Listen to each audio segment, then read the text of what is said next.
Lugar de mulher é na política? Apesar da resposta sim ser óbvia, por muitos anos as mulheres foram excluídas dos espaços de poder.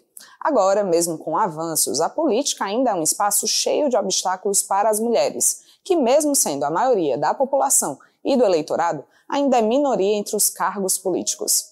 Mas o Descomplicando te conta hoje quais são as ações adotadas para tentar diminuir essa desigualdade.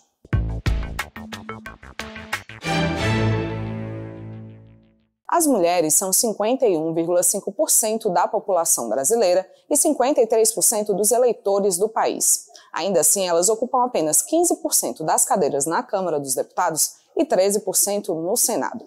Ao longo da história do Brasil, apenas 10 mulheres foram eleitas governadoras e apenas uma foi eleita para a presidência da República.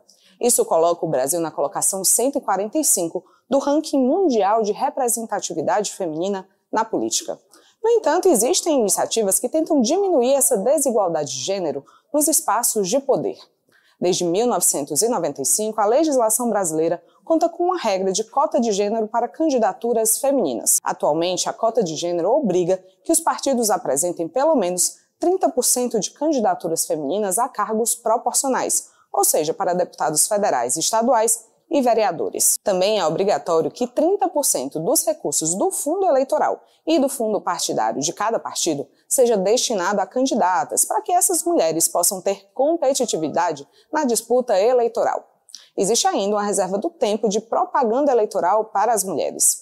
A Justiça Eleitoral também está mais rigorosa no cumprimento dessas regras eleitorais. Em 2018, houve a primeira cassação de uma chapa de candidatos a vereador por fraude à cota de gênero. Neste caso, como em muitos outros ao longo dos anos, o partido apresentou candidatura de uma mulher apenas para cumprir a regra, mas essa candidata não concorreu de fato nas eleições. Contudo, existem medidas para aumentar a participação feminina na política também fora do período eleitoral.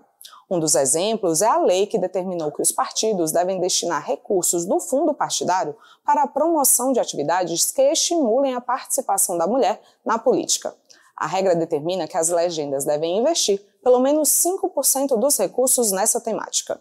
Em 2022, o Congresso Nacional aprovou também a lei que tipifica a violência política de gênero, com o objetivo de proteger as mulheres tanto nas campanhas eleitorais como também durante o exercício do cargo. No Ceará, por exemplo, houve a primeira condenação após ataques feitos a deputadas estaduais por violência política de gênero.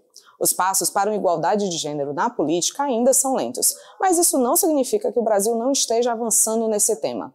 E a pressão da sociedade é um dos principais motores para uma mudança nesse cenário.